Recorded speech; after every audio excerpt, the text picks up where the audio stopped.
At a time when other top college quarterbacks were thinking about going pro, Bryson's mind was on something else. As he told an interviewer earlier this year, I'm focused on my career as an infantry officer. That's what he wants to do. So, Bryson, you did the right thing, and that's service at its finest. Thanks, Bryson. That's amazing. He's an amazing guy with an amazing team. Each of you on the field today is among the most talented members of your generation.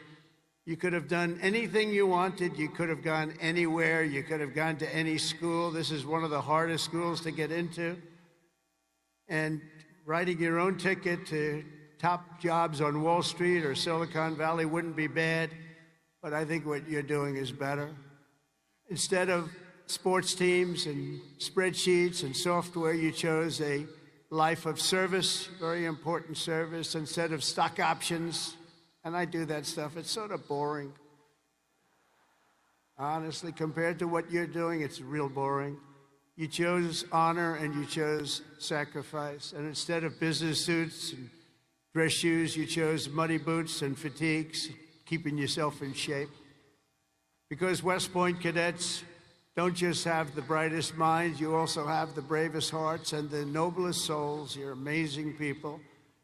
I could not be more proud to serve you as your commander-in-chief, and our country is doing well. We've turned it around very quickly. We've turned it around.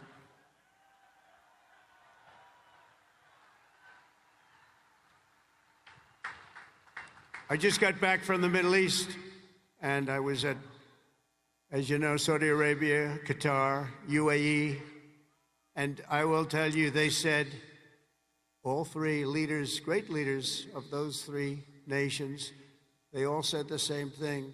The United States of America is hotter now than we've ever seen it, and a year ago, it was as cold as it gets, and it's true. It's true. We have the hottest country in the world, and the whole world is talking about it. And that's an honor for all of us.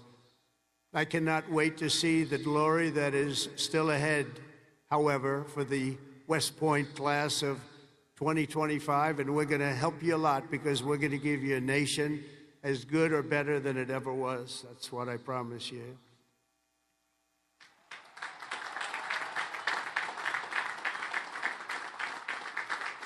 All the victories that you've had together on these grounds will soon pale in comparison to the momentous deeds that you'll perform on the mission you're accepting today. And as a future leader of America's Army, and we have that Army geared up, we have ordered, you know, we just went $1 trillion military budget, General. Do you know that? $1 trillion.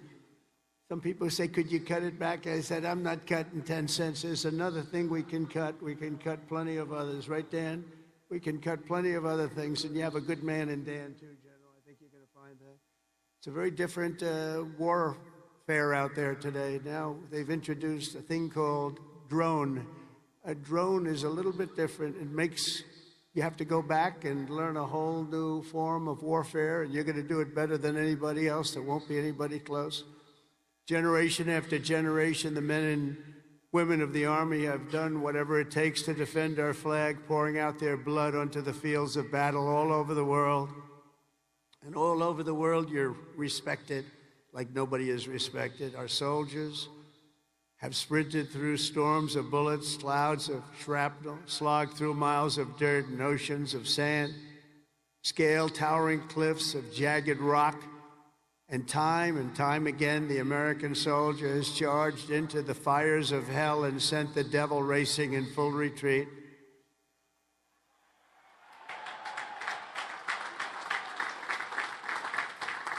No task has ever been too tough for America's Army.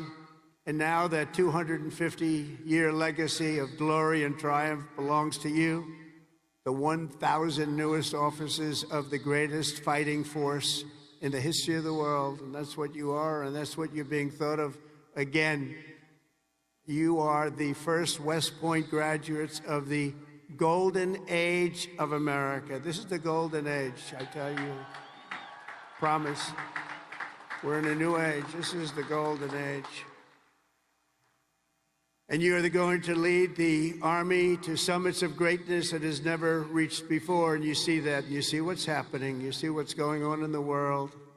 Each of you is entering the Officer Corps at a defining moment in the Army's history. For at least 2 decades, political leaders from both parties have dragged our military into missions it was never meant to be. It wasn't meant to be. People would say, why are we doing this? Why are we wasting our time, money, and souls in some case? They sent our warriors on nation-building crusades to nations that wanted nothing to do with us, led by leaders that didn't have a clue in distant lands, while abusing our soldiers with absurd ideological experiments here and at home. All of that's ended. You know that. All of it's ended. It's ended strongly ended. They're not even allowed to think about it anymore. They subjected the armed forces to all manner of social projects and political causes while leaving our borders undefended and depleting our arsenals to fight other countries' wars. We fought for other countries' borders, but we didn't fight for our own border, but now we do, like we have never fought before, by the way. But under the Trump administration, those days are over. We're getting rid of the distractions, and we're focusing our military on its core mission, crushing America's adversaries, killing America's enemies, and defending our great American flag like it has never been defended before.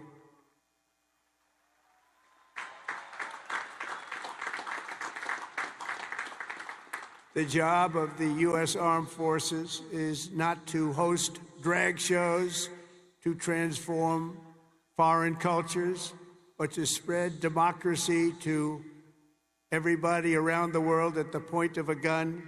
The military's job is to dominate any foe and annihilate any threat to America, anywhere, anytime, and any place.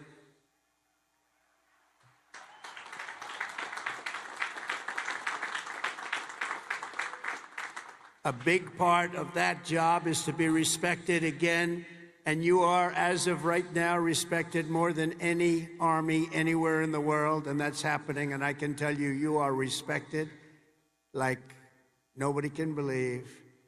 As president, I am laser-focused on our core national interests. My preference will always be to make peace and to seek partnership, even with countries where our differences may be profound. As you know, we're working on a lot of things right now. When I left office 4 years ago, we had no wars, we had no problems, we had nothing but success. We had the most incredible economy, the single greatest economy for a president in history. I think we're going to beat it this time by a lot, if you want to know the truth.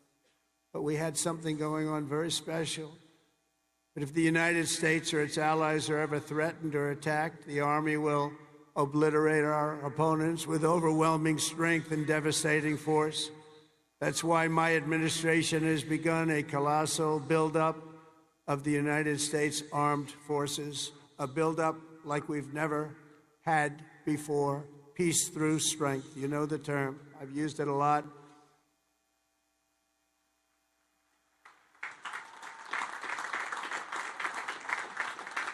Because as much as you want to fight, I'd rather do it without having to fight. I just want to look at them and have them fold. And that's happening. That's happening.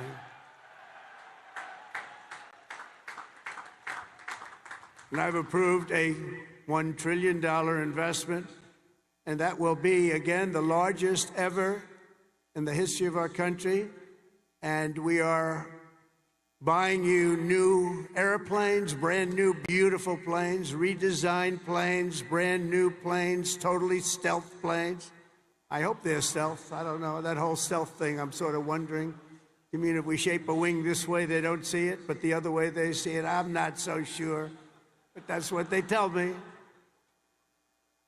We have the best tanks anywhere in the world. We're going to start shipbuilding again. We're going to start ship. We used to build a ship a day. Now we don't build them anymore. We had a lot of people that didn't know much about getting things built, but that's all I've done in my life is build. We're going to have the best missiles, we already do, drones, and much, much more. And earlier this week, I think you'll like this, I announced that we are officially building all in America, made in America, designed in America. We're the only ones that could do it because we're the only ones with the great technology. We're building the Golden Dome missile defense shield to protect our homeland and to protect West Point from attack. And it will be completed before I leave office.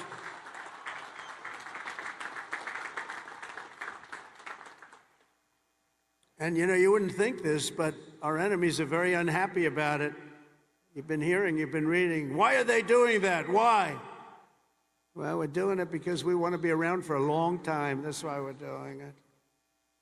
We're also restoring the fundamental principle that a central purpose of our military is to protect our own borders from invasion. Our country was invaded for the last 4 years, and they've allowed people to come into our country that shouldn't be here. Criminals walk in, no vetting, no check-in, no nothing. Where are they coming from? And they were taking people out of prisons, they were taking gang members, they were taking the mentally insane and allowing them to come in, and we're getting them out of our country. We have no choice. We're getting them out and bringing them back where they came from. Have no choice. And it's not easy. It's not easy. But hopefully the courts will allow us to continue. You know, we had the greatest election victory. This was November 5th, we won the popular vote by millions of votes. We won all 7 swing states. We won everything. We won 2,750 districts against 505. 2,750 against 505. We had a great mandate, and it gives us the right to do what we want to do to make our country great again, and that's what we're going to do. And on day one, I deployed our military to the southern border. And since that day, we've reduced the number of illegal border crossings where there used to be hundreds of thousands of people coming into our country a day. We had nobody come in the last week and a half. We were at 99.999%. 99.999, think of that. That was with the help of our military. We had one person come in. One. You know why? He got very sick. We brought him through to have him brought to a hospital. One person. And for that, please don't hold me responsible, but that's okay. They did the right thing. Gone are the days where defending every nation but our own was the primary thought. We are putting America first. We have to put America first. We have to rebuild and defend our nation. And very shortly, you're going to see a nation better than it's ever been. And you see that with the trade. For years, we've been ripped off by every nation in the world on trade. We've been ripped off at the NATO level. We've been ripped off like no country has ever been ripped off, but they don't rip us off anymore. They're not going to rip us off anymore. And you're seeing it.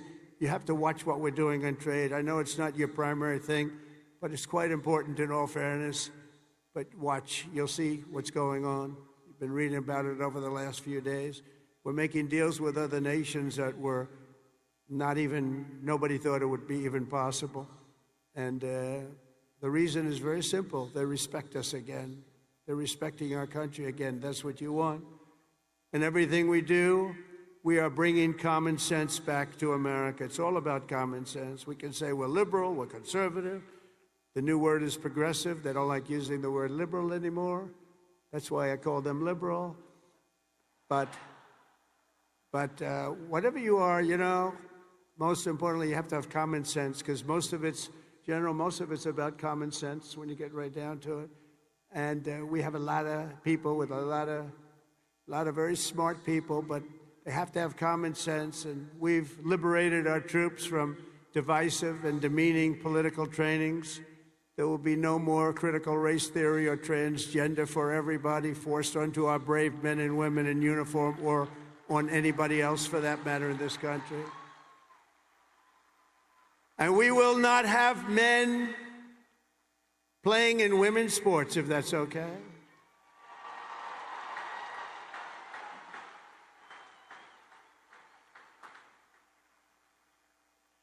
I mean, I wouldn't want to have to tackle, as an example, Bryson as a man. But I don't think a lot of women want to tackle him. I don't think so. How crazy is it? Men playing in women's sports, how crazy is it?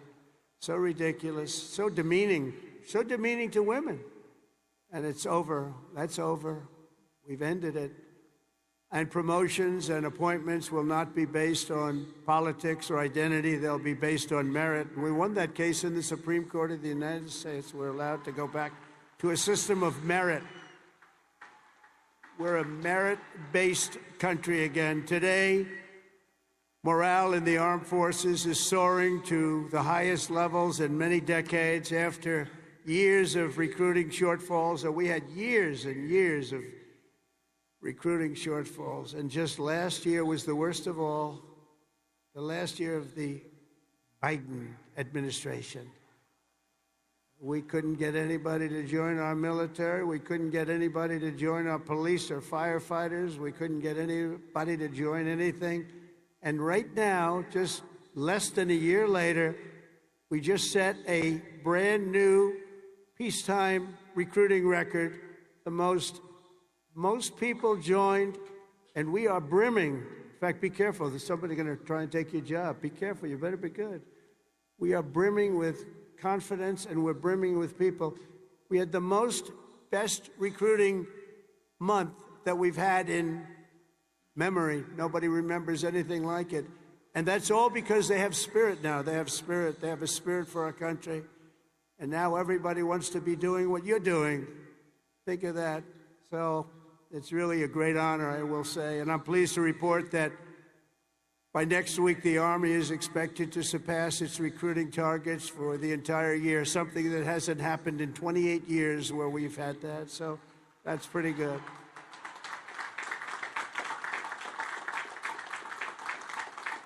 And it's nice to know that you're doing something that everybody wants to do, isn't it? Really nice.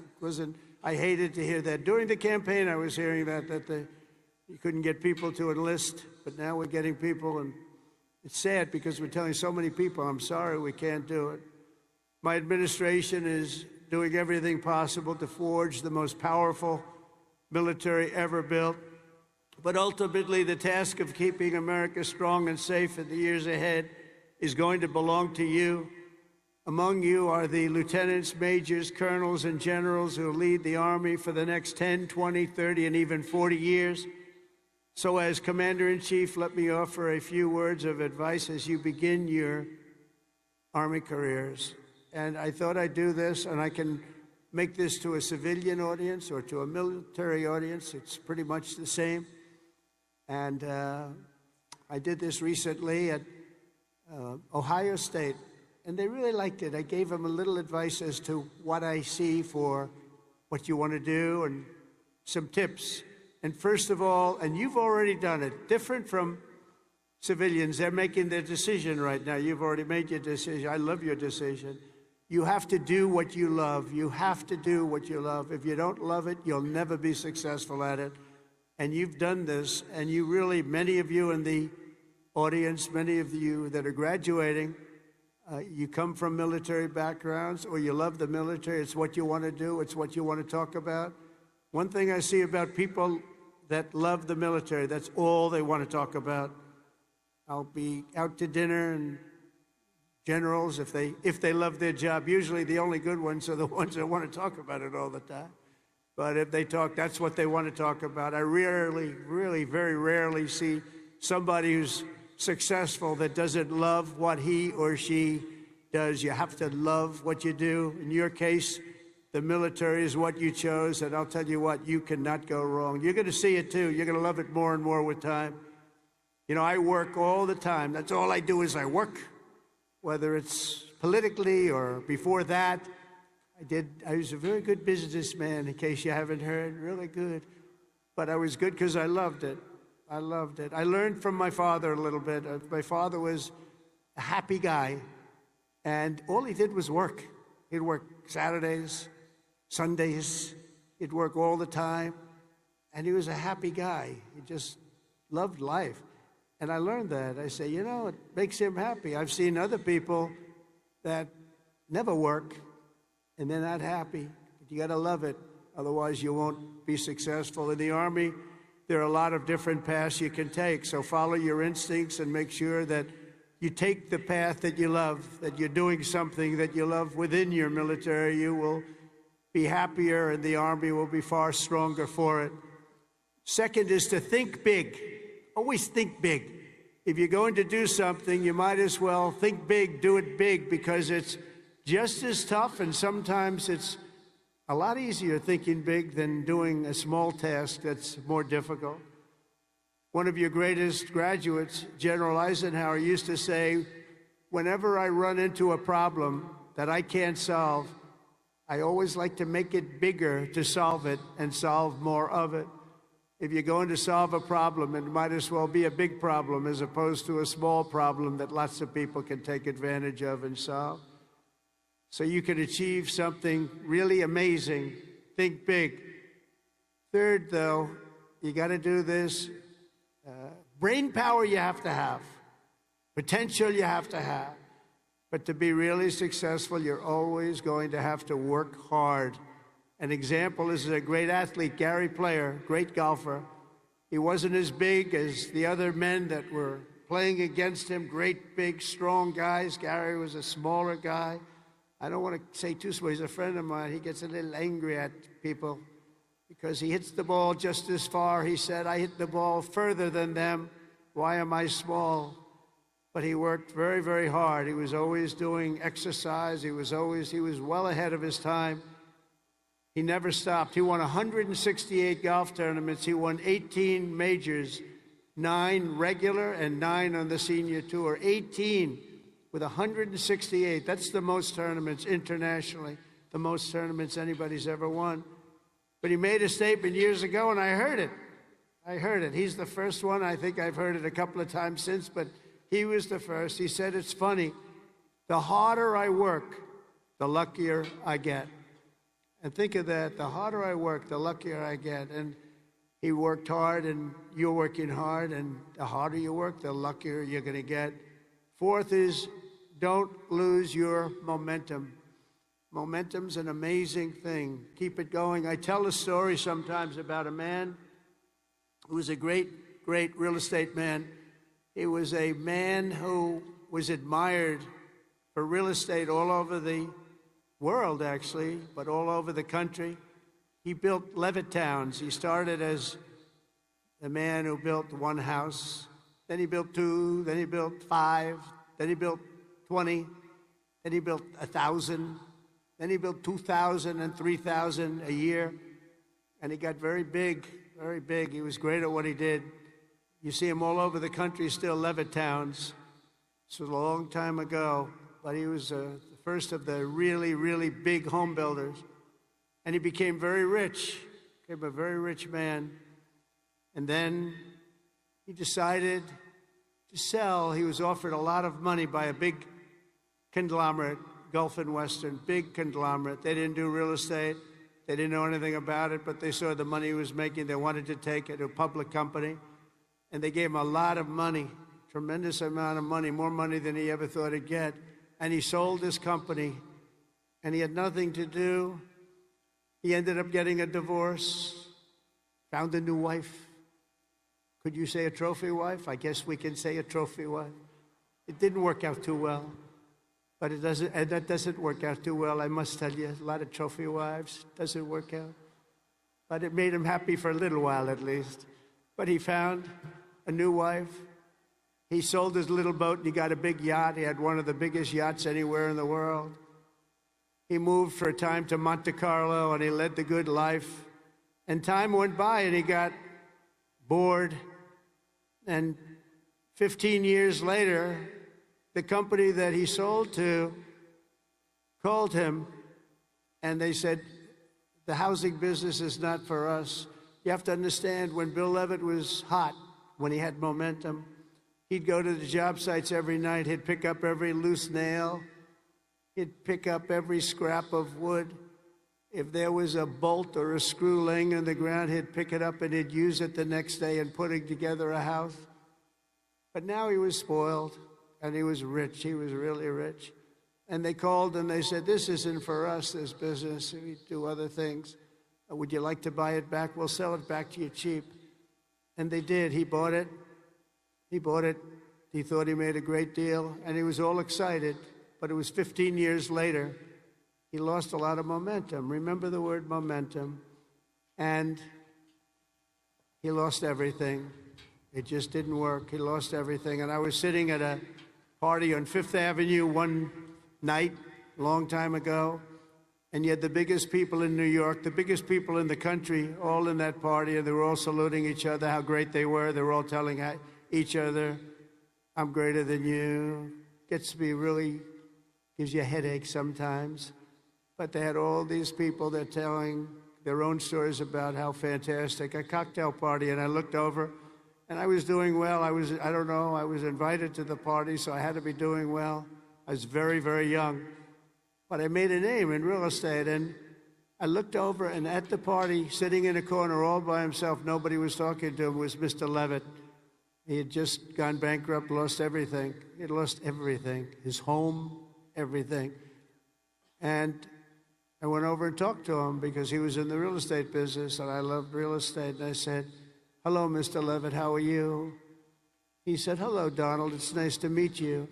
He knew me from being in the business. I said, so how's it going? He goes, not well. It's really not going well, as you've probably read. It's been a very, very tough period for me, son. I said, so what happened? It's just anything you can do? He goes, no, there's not a thing I can do. He said, I'll never forget. He said, I've lost my momentum. I just didn't have it. I used to have it, but I lost my momentum. So it's a story I tell, and you have to know when you have the momentum, but sometimes you have to also know when you've lost the momentum. And leaving a field sometimes, leaving what you're doing sometimes is okay.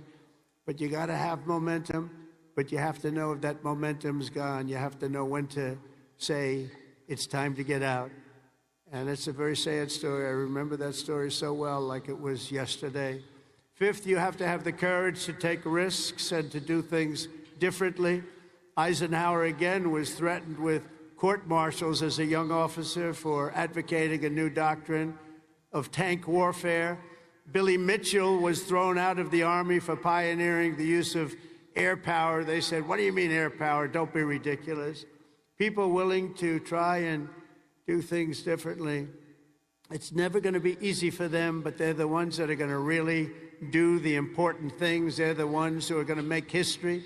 So don't be ashamed and don't be afraid. This is a time of incredible change, and we do not need an officer corps of careerists and yes men and people that want to keep it going the way it's been, because it changes rapidly, especially what you're doing.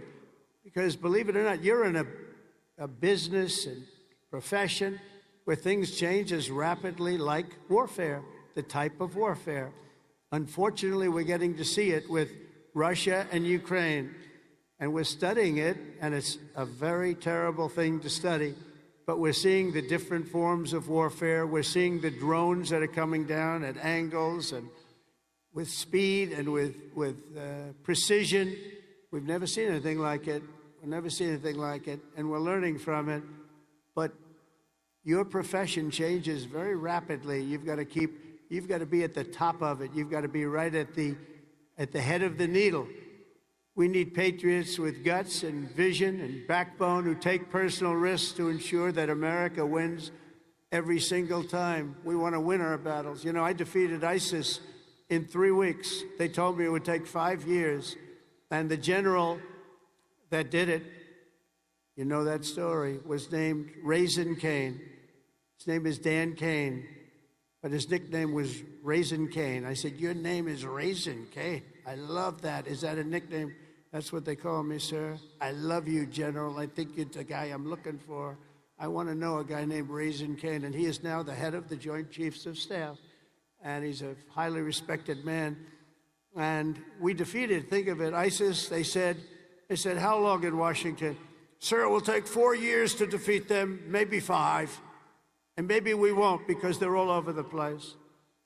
And then I met a man that said we can do it in 3 weeks, and he did it, 3 weeks. And that's why he's the head of the Joint Chiefs of Staff right now. And we did things that nobody thought were possible. We've had great military success. When you have the right leader and you have the right people, and we have the right people, you're going to have tremendous success. 6th, never lose your faith in America and the American people, because they're always going to be there for you. I went through a very tough time with some very radicalized, sick people. And I say I was investigated more than the great, late Alphonse Capone. Alphonse Capone was a monster. He was a very hardened criminal. I went through more investigations than Alphonse Capone, and now I'm talking to you as president. Can you believe this? Can you believe it? So you got to fight hard. You got to never give up, and don't let bad people take you down. You got to take them down. Got a lot of bad people out there, and those people, you have to figure it out. But you also have a lot of great people. Finally, hold on to your culture and your traditions, because that's what makes something really great, and that's what's made the Army great, the culture and the tradition. Whether we're talking about a battalion, a business, a sports team, or even a nation, history has shown that in many ways culture is destiny. So do not let anyone destroy the culture of winning. You have to win. Winning is a beautiful thing. Losing, not for us. It's not for us. Not for anybody here. If it was, you wouldn't be here. From the earliest days of our nation, this supreme tradition of American military service has been passed down from soldier to soldier and generation to generation, and it's a beautiful thing to watch. Graduating today is Cadet Ricky McMahon, Ricky's great-grandfather. Stand up wherever you are, Ricky, because you're going to like this. Ricky's great-grandfather served in World War I. His grandfather served in World War II. And his uncle, father, and mother all graduated from West Point. Where is Ricky?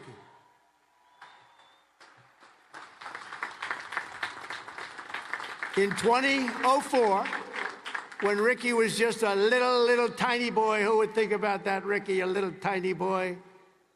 His dad, Lieutenant Colonel Michael McMahon, made the ultimate sacrifice for our nation in Afghanistan. Today, Lieutenant Colonel McMahon rests not far from here in the West Point Cemetery.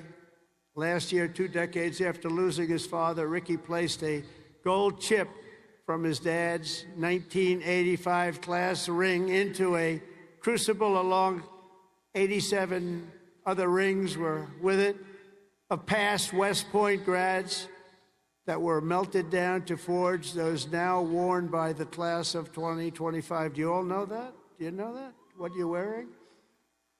I want one. Ricky, I want one. Each of you will carry Michael's memory with you always as you continue the legacy he gave you. It gave you something that would be so proud. He would be so proud. He is proud as he looks down.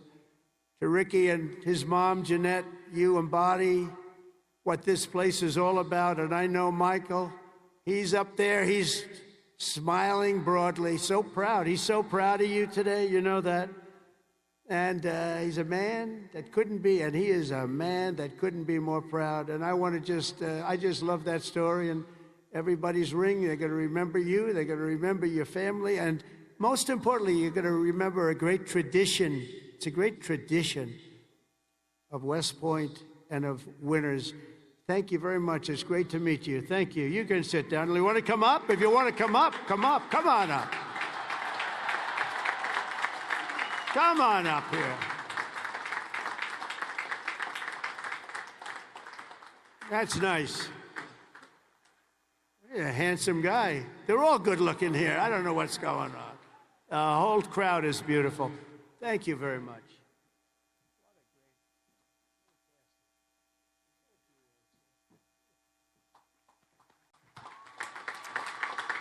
I'd like to thank my mother, I'd like to thank my family, and I'd like to thank G3, Go Gophers.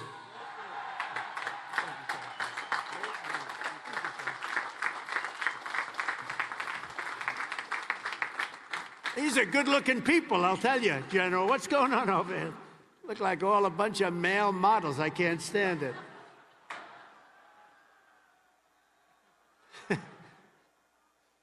For 2.5 centuries, our republic has endured because of heroes like Michael who've laid down their lives for America, and because young people like all of you have picked up the banner of service and carried forward the flag of freedom from Lexington to Yorktown, from Gettysburg to Sicily, and from Incheon to Fallujah. America has been won and saved by an unbroken chain of soldiers and patriots who ran to the sound of the guns, leapt into the maw of battle, and charged into the crucible of fire to seize the crown of victory, no matter the odds, no matter the cost, no matter the danger. All over the world, our soldiers have made sacred the ground where they shed their blood and showed their valor. From Seminary Ridge to San Juan Hill, Belleau Wood, Omaha Beach, Leyte Gulf, and Ardennes Forest, Chosin Reservoir, all over, and even a place called Pork Chop Hill. And in all of those battles and so many more, some of the best, brightest, and bravest have come from right here at the U.S. Military Academy at West Point, one of the great fabled places anywhere in the world. America's Army has never failed us, and with leaders like the West Point class of 2025, the Army will never fail. We will never let you down.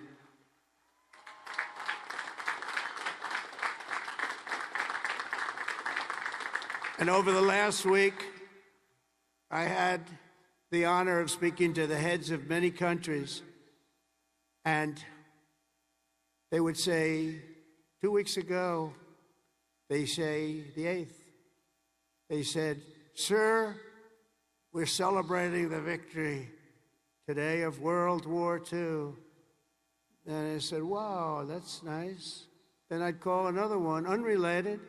"Sir, we're celebrating the victory of World War II." Then I called up President of France on something also unrelated. He said, "Sir, we're celebrating our victory over World War II." I said, "Whoa, whoa, what have we here?" We helped them a lot. And I had this. Russia, I talked to Putin about ending that terrible war that's going on, and he said they're having a big victory march. And they did lose, in all fairness, 51 million people. But they were all celebrating. The only country that wasn't celebrating was the United States of America. And I said, "Isn't it amazing? We were the ones that won the war, and we were helped. We were helped. In some cases, we had to help them. But we were helped by some of the nations, and we were strongly helped by a couple of them. But every one of them was celebrating. They had Victory Day. They called it Victory Day in Europe, Victory Day all over. And we weren't even thought about.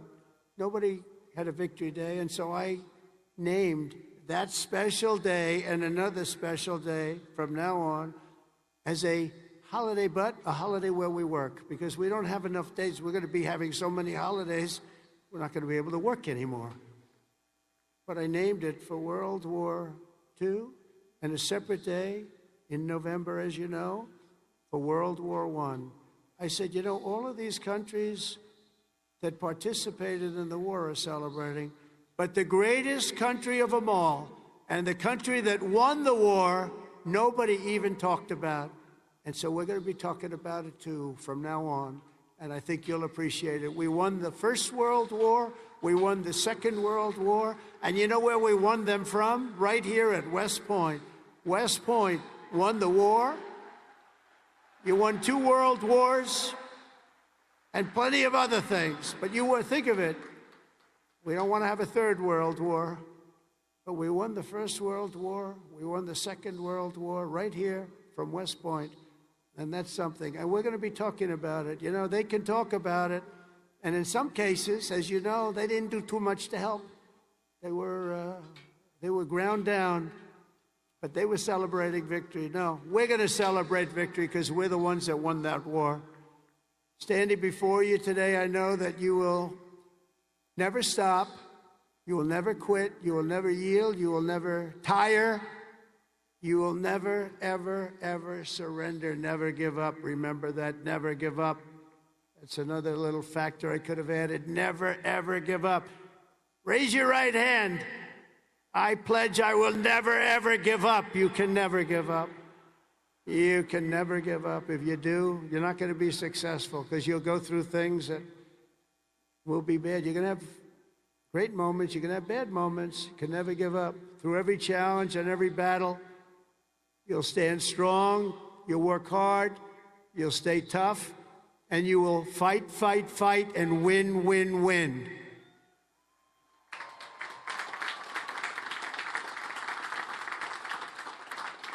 So I want to just congratulate you all. I'm going back now to deal with Russia, to deal with China. What's that all about? That's it. And to get you lots of victories. We're going to keep winning. This country is going to keep winning. And with you, the job is easy. I want to thank you all. Congratulations to the class of 2025. God bless you all. Incredible people. Thank you very much, everybody. Subscribe to Oneindia and never miss an update.